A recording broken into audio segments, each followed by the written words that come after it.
To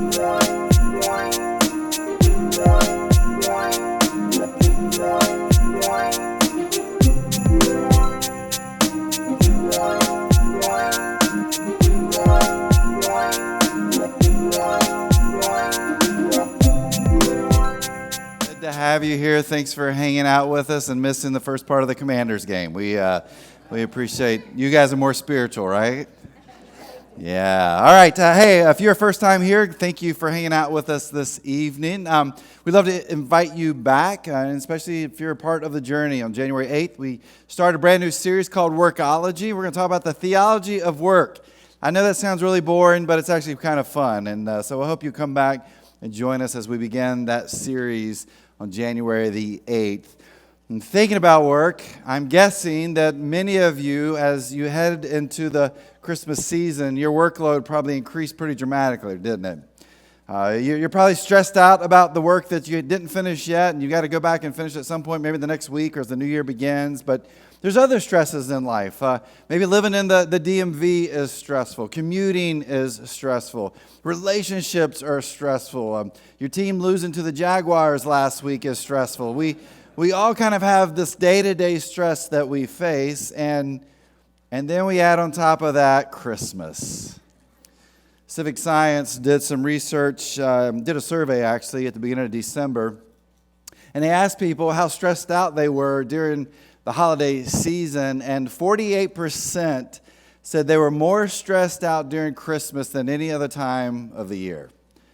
Well, in this data, they gave some, the top 10 list of the biggest stressors, and I just kind of want to share with you the top 3 that they have. The number 3 stressor that they came up with was hosting family for Christmas. Which makes sense, right? You got to prep the house and food and all that kind of stuff. So hosting family for Christmas is the number 3 stressor.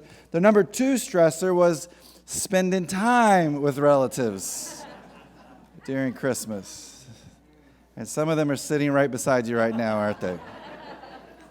You're like, all right, how much longer are these people going to be in my house? I think I can make it. And the number 1 stressor, of course, is buying gifts.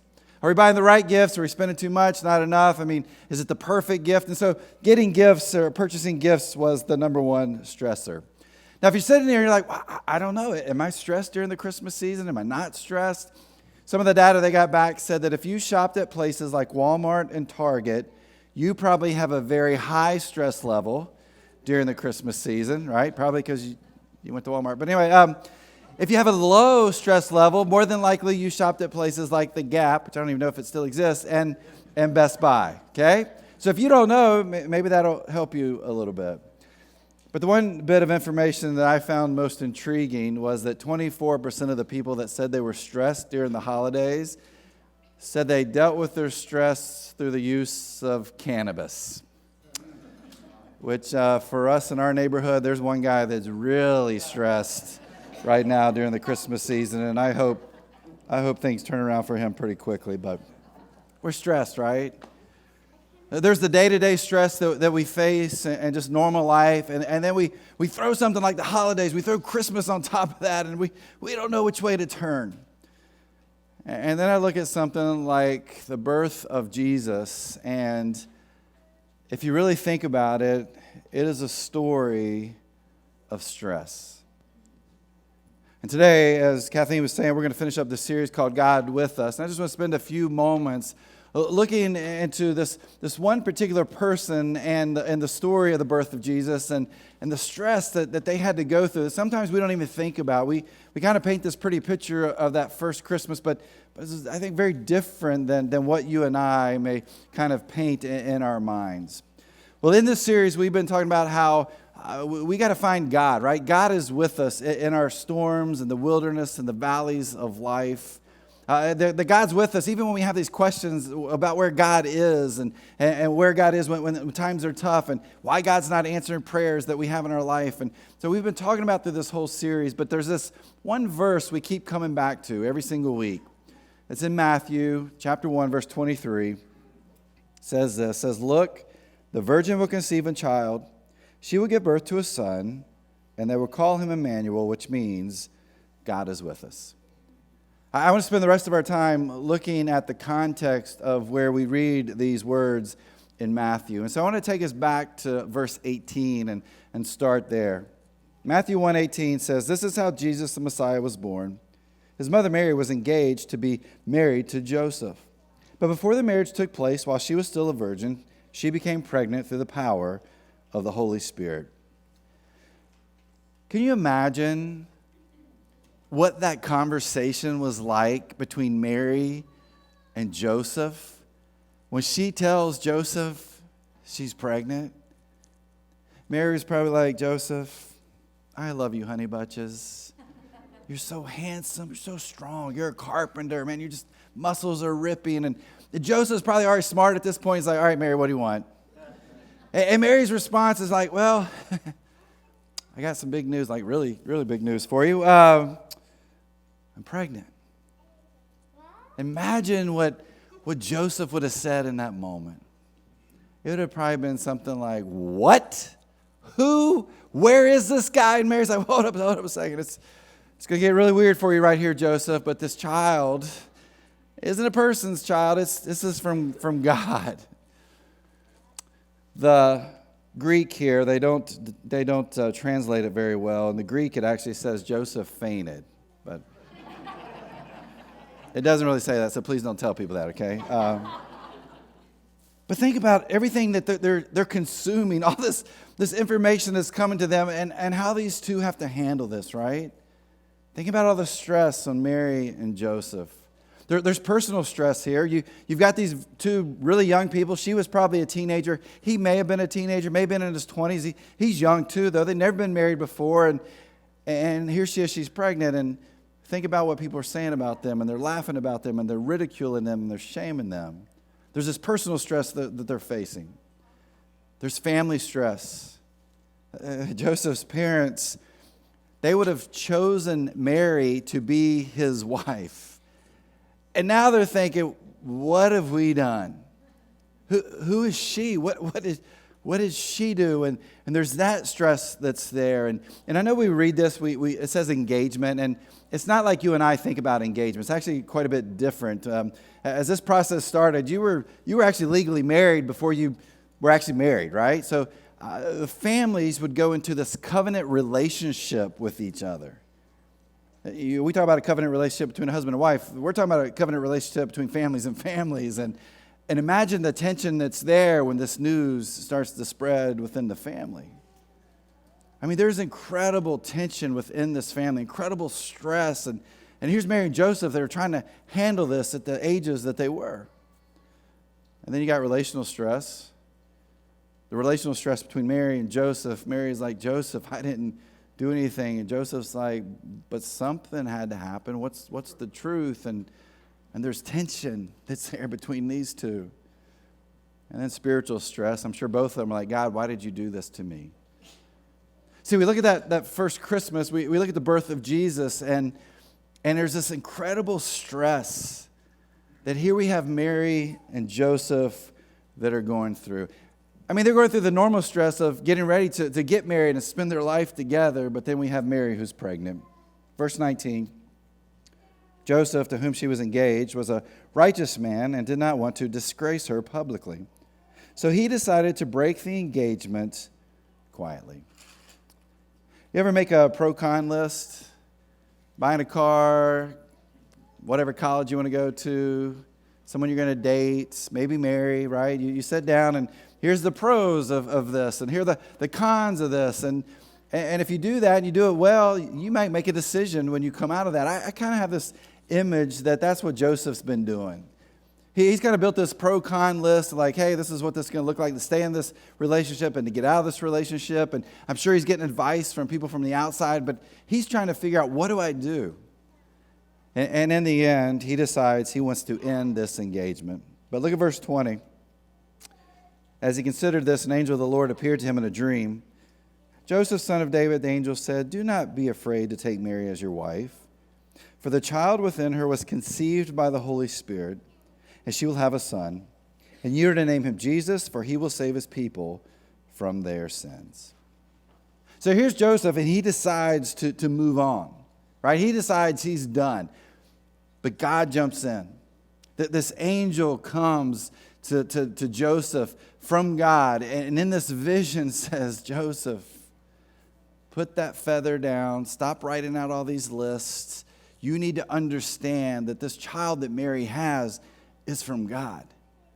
And you're going to name him Jesus. And he's going to do some pretty amazing things in his life. And he's going to save the world. He's going to save humanity. And oh, by the way, Joseph, here's the deal for you. You have one job. Your job is to be his earthly father. You think it was stressful in Joseph's mind to go tell Mary he was done with their relationship? Can you imagine if you're told, hey, your job for the rest of your life is to be the dad of God's kid, right? Again, I can't imagine what that stress was like for Joseph. But God shows up, gives Joseph direction. And I want to move on down to verse 24. When Joseph woke up, he did as the angel of the Lord commanded and took Mary as his wife.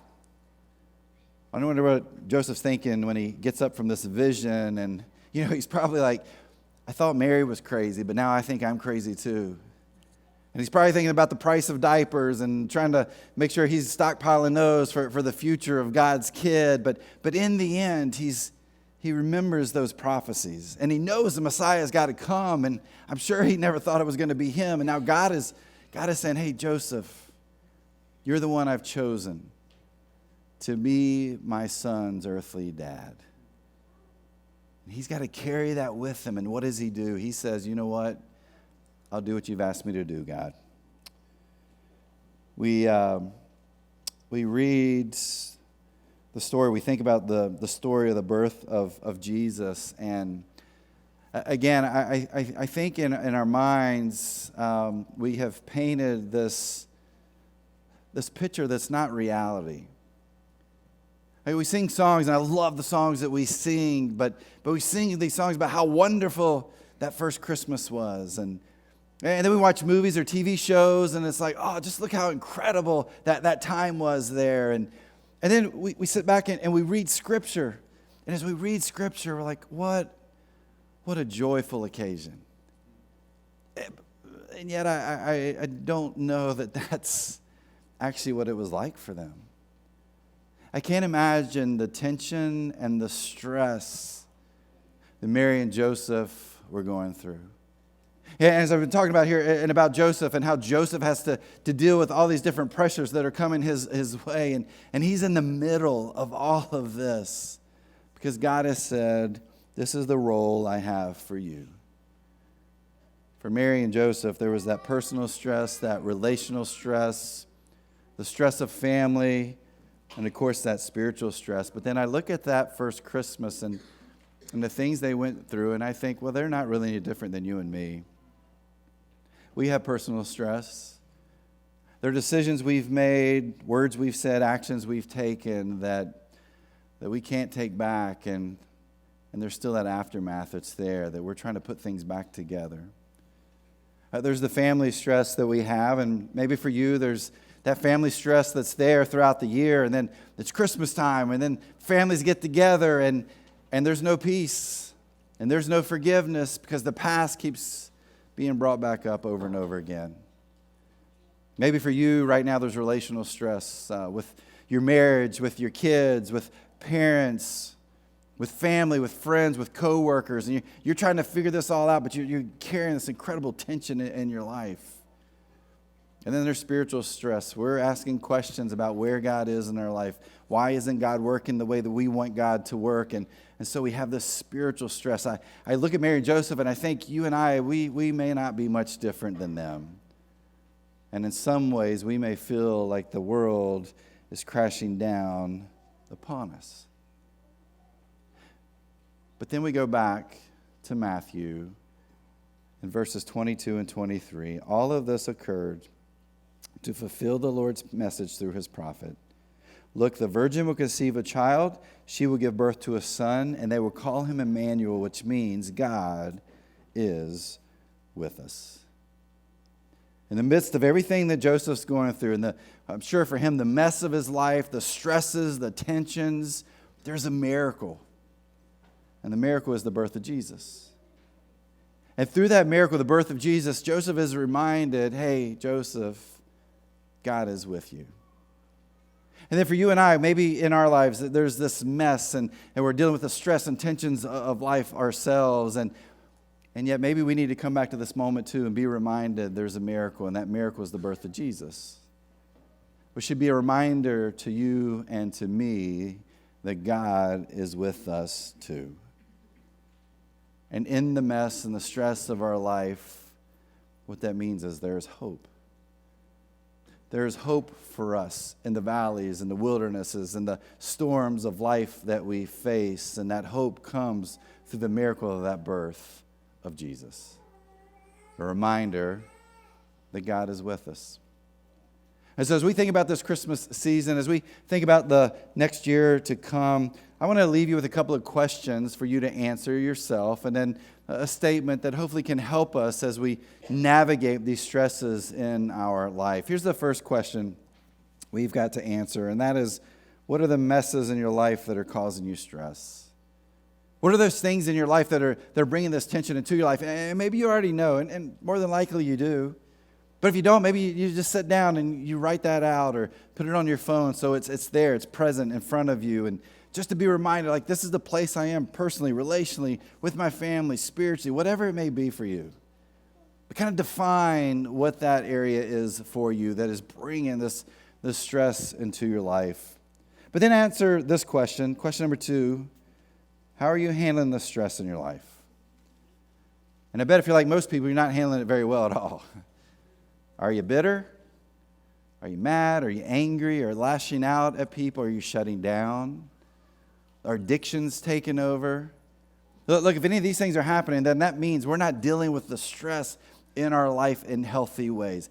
How do we handle stress in a healthy way? Let me give you a few ideas here. First, find an outlet. What's an outlet? Now, screaming and getting mad does not mean that's an outlet, all right? Something healthy. Maybe it's going for walks. Maybe it's reading. Maybe it's cooking. Maybe it's working out. You just find something that helps you alleviate the stress in your life. Find that outlet for you. Another thing I would say is get a professional help. Get a counselor. Someone that can walk you through the stress in your life. I'm not afraid to tell you that I go to counseling every single week. You know why? Stress because of you people. All right? So I'm only 50% kidding on that one, so 49. I'll give you 49%. No, just kidding. But I do. I go to counseling every week and just to talk through things in life and stresses in life. And it's so helpful to have someone who you're not married to or a family member or a close friend who's a professional who can walk you through those stresses. And we have a relationship with Safe Harbor. We love to get people connected with Safe Harbor. Let us know. You can fill out the connection card in the seat in front of you and drop it off at our guest table outside in the lobby. You can take a picture of that QR code and fill that out and say, hey, I want more information. We'd love to get you connected because sometimes that's the best way for us to deal with the stress in our life. But I would tell you what's even better than that, and that's to engage with God. To engage with God, to stay connected to God. I love this part of Matthew chapter 1, verse 19. Look what it says here about Joseph. Joseph, to whom she was engaged, was a righteous man. Here's Joseph, again, this very young man who is struggling. There's tension, there's stress in his life. He's making a huge decision to step away from this engagement, from this marriage to marry. He's ready to do that. But as I read those words right there, he was a righteous man. It tells me that his faith was still important to him. That he had not given up on God. And so when the question comes, or the request comes to take this step and to be the earthly dad of Jesus, because he was a righteous man, because of this connection he had with God, Joseph said yes. And maybe that's the thing you and I need to do when it comes to dealing with the stress in our life. Maybe we need to engage better with God. I love reading the story of Jesus because you go about 30 years beyond what we're reading tonight, and Jesus is in his ministry, and what does he do? Over and over again we read, Jesus got away to a quiet place and prayed. Jesus got away to a quiet place and prayed. Jesus got away to a quiet place and prayed. We read that over and over again. And maybe for us, we've got to get away to a quiet place and pray. And I know some of you are like, but I got small kids. There are no quiet places in my house. I can't find them. I get that, but at least engage with God through moments of prayer. It could be one of the best ways that we handle the stress in our life. But if we can begin to do that, I think this one last point is so key, is that we find the miracle in our stress. We find the miracle in our stress. Again, we go back to that first Christmas and the Hallmark movie we kind of have playing in our mind, the joyful songs that we sing, the way we read that story. It was a stressful time. They were struggling, trying to understand what to do and how to handle this. And yet in all of this, they found the miracle of the birth of Jesus. And in that, for them, it was a reminder that God was with them. As you deal with whatever you may be dealing with right now in this holiday season, over the next few days and Christmas, as we head into the brand new year, look, stress isn't going to go away. Tensions in life, they're always going to be there. But maybe for you and I, it is finding the miracle, just like Joseph did in the birth of Jesus. And through that being reminded that God is with us too. Right now, what we're going to do, we're going to sing a song you're probably very familiar with. And as we do that, we're actually going to lower the lights in here and maybe bring some peace and calm that you need right now as we're reminded that God is with us through the miracle of the birth of Jesus. Let's sing together.